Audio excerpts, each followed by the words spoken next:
Brandt DXT grain carts have efficient unload speeds, large carrying capacities, unmatched durability, and reliable components that make sure your cart is working when you are. Lead the field with DXT grain carts from Brandt. Visit your local Brandt dealer for more information.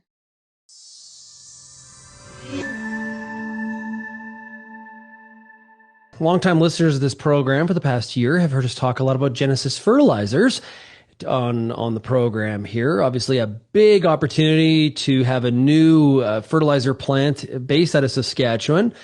And joining us right now is the new CEO of Genesis Fertilizers. It is Derek Penner. Derek, great to have you on the show. Hey, thanks, Shaun. Thanks for having me, and appreciate getting some time with you to talk about some of the questions you're going to be asking me today. Yeah, so let's get to it. You know, a bit of I'll say a rocky time. The former CEO, Jason Mann, really spearheaded this project due to some of the issues with Agri-City, stepped down, and you enter the fray. But you have some history with this project. Is that correct?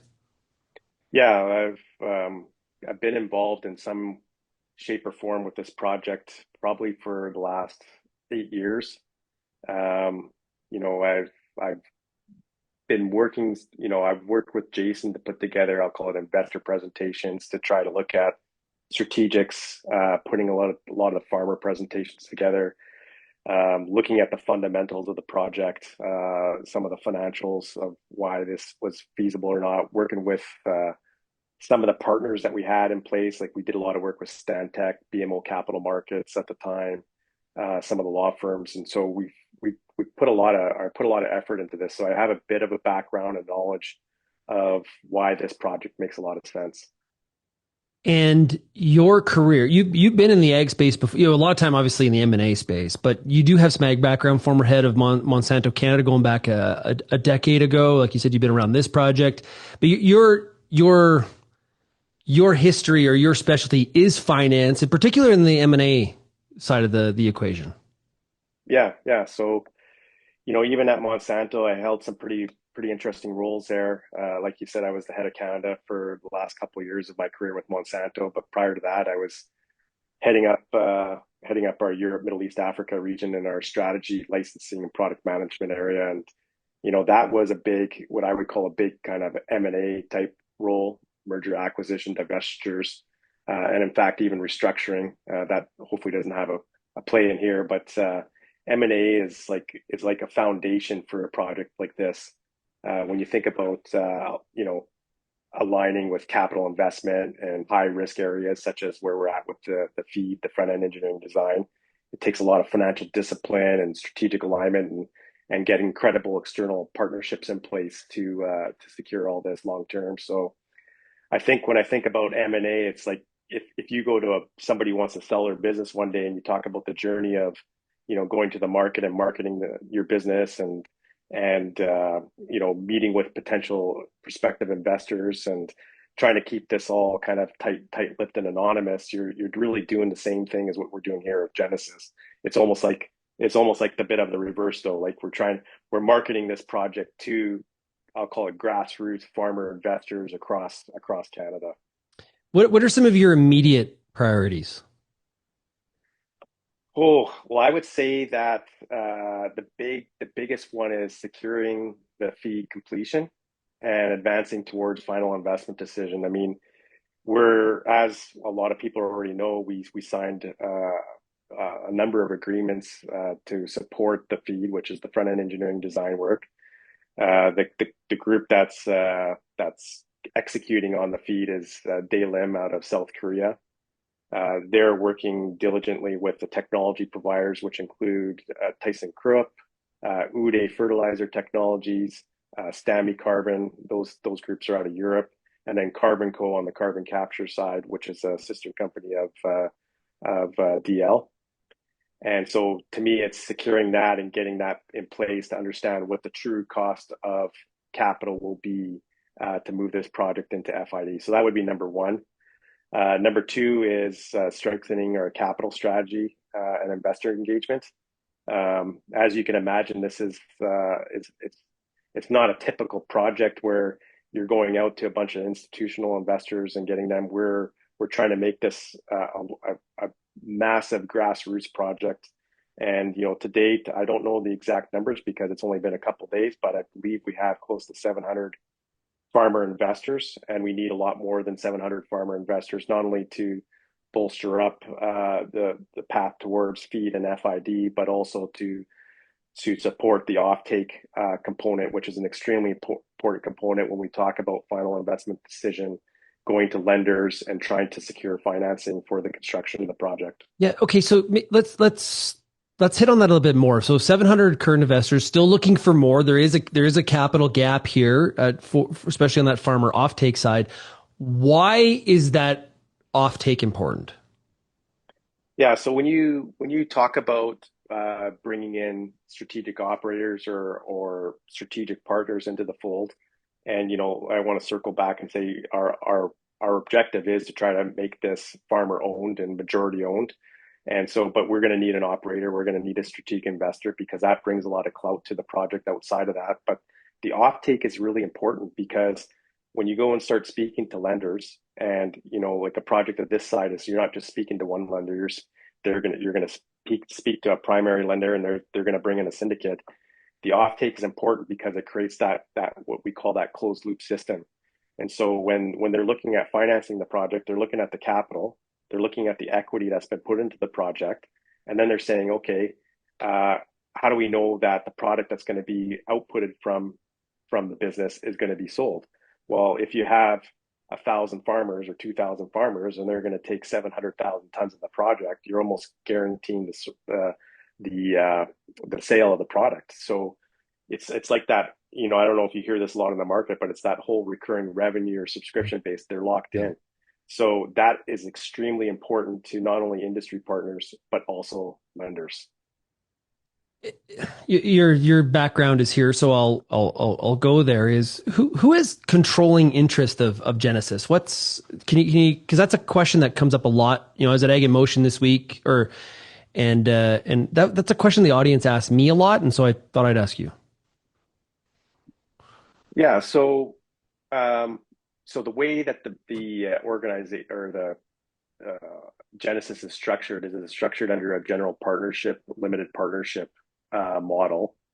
The farmers who've invested to date are investing in the limited partnership. That's the entity that holds all the assets. The general partner is the partner is the entity where I call it the management, the support services, the board of directors sits that do the work on behalf of the limited partners to keep the limited partners away so that they can get the benefits of the distribution of eventually the profits, but to date is the cost that will be flowing through to them. So they've instilled on effectively the general partner to manage the project, but they also have the ability to participate in that through limited partnership meetings. For farmers that haven't invested yet, why? Why should they change their mind, and why should they be contacting you to get involved? Yeah, I mean, I want to say, like, I've been in business for forever. I've run big companies. I've seen what happens around the world. I understand global market demands and dynamics. And when I look at this project, I don't know, like the fundamentals around it are incredible. I was speaking to a very large farmer in Saskatchewan who's not invested in the project on Tuesday night before I signed the agreement. I just called him up out of the blue. The individual gave me 30 minutes of his time. I've never met the guy in my life. He explained to me what his perception was, and I don't know if to be honest with you, I don't know if farmers really truly understand the fundamentals of this project and how good they are. And I want to reflect back on when I was initially looking at this project back in 2016, and there's a market report out there called Green Markets, and you're able to garner, if you pay for a membership there, the average farm gate price of fertilizer, and they have all the history.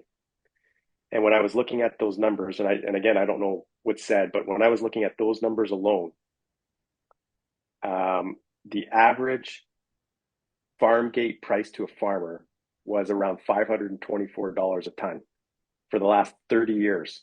30 years of data, it didn't change. 1975 or 2005, it was same price. If I look at what has transpired over the last 4 or 5 years, and you probably know a lot more than I do on this one, but the price is not $550 anymore. Mm-hmm. The price is like today or yesterday, I just heard someone, well, actually it was in our town or meeting at the Sheraton the other night. Farmer came up and said he had the buy price at $815 per ton for pickup in December. This is this should be the lowest point in the season. So what's your fertilizer price going to be in the next few months? And so when you look at that, the sales price has gone way up, but the cost of production has stayed the same. There's been real change in the cost of production. And so I don't think that farmers really understand how much profit is sitting between the manufacturer and the wholesale. And I think that is, like, for me, is the number one reason. And if farmers want to control their input prices and create more efficient farms and more profitable farms, one of the largest costs on their farm is fertilizer. It makes a lot of sense.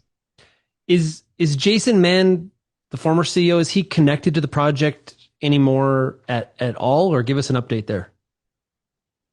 Well, because it's just been 2 days, there's got to be a transition there. Yeah, fair.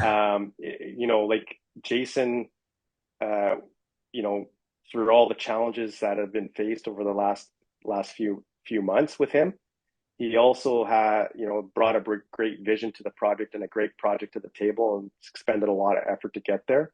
And he has a lot of knowledge that we need to get out of his head as we transition this. Today, as far as operations in the business, no, he is still a director. He is part of the team, but we have 3 independent board directors plus myself now on the board. So we're moving towards having what I would say is a professionally managed organization, and not what some people might consider that whole cowboy mentality. What are the next milestones? What does, we're just a little bit over halfway through 2025. As you said, there's some work being done on a number of different lanes here, trying to get this project to, hey, we're investable and this is going to happen. And there's spades being put in the ground. What are the next milestones? So on what I would call a macro level, I would say is securing the feed completion. Like, you said that you asked me what my priority was over the next 6 to 12 months. That's really it. I mean, we need to get this feed done. We need to understand what the cost of capital is to be able to do this. And we need to raise more money, plain and simple. So to me, it's number one priority is getting out there and getting investor engagement, both on the strategic side and the farmer side. And my preferences would be on the farmer side. I prefer to bring in strategics much later in the process to give the farmers a bit of leverage as we move forward past feed. Yeah, and just to clarify for everybody that's not in the finance game, what is a strategic? Strategic would be it could be an industry player who has an understanding of the fertilizer market. It could be an operator, someone who's an expert in operating these types of plants around the world. As an example, we met with a group I had met with a group in 2017 outside of North America that were very interested in operating the plant because that's what they did for a living, but they weren't players in the market. They weren't buyers and sellers of fertilizer. They were just basically, they made it and then someone else took over that. So those would be strategics. Private equity, I'd probably put in there, who you got a lot of private equity groups that are looking at infrastructure projects around the world that also want to be exposed to commodities and fertilizer. So they could be part of those strategics as well. They may be a bit tougher at this time, but I would say more so players in the market would be a better strategic choice at this point. But we'll play that out over the next few months. Well, as you said, ideally, farmer investment would be best at this point before going to a strategic investor. What's the gap there? How much more farmer investment would be ideal? I don't have the answer to that yet. Okay. I just met with our CFO yesterday. We were meeting with DL and PCL in Regina, just to give them a bit of an update and basically tell them that, I'm the new CEO. So my number one priority going into early next week is to sit down with our CFO and kind of go through what our cash needs are moving forward. But I don't know the exact number, but there's still a fair bit of money that's required. Derek, what I'm hearing from you a little bit here is a little bit of a, I don't know if it's a redirection in path or a bit of a change here in terms of clarity around communication. Is that something that you feel you bring to this project, or is my perception wrong? To me, that's the most important thing. Like I said that to you right at the beginning, transparency is my model. Because I believe that if everybody understands what we're going through right now, that we should be able to garner more investment. Now, with that said, they may not like what I want to say. People may not like it, but we'll see what transpires as we go through that process. But transparency, communication, number one. Yeah. Are you confident that this project can and will be built? I'm confident if the farmers come to the table that it can be. Yes. Derek, really appreciate you joining us here today on RealAg Radio, and I'm sure we'll chat again. Appreciate it. Okay. Thanks, Shaun. For the latest ag news, agronomic advice, and more, check out realagriculture.com and RealAg Radio.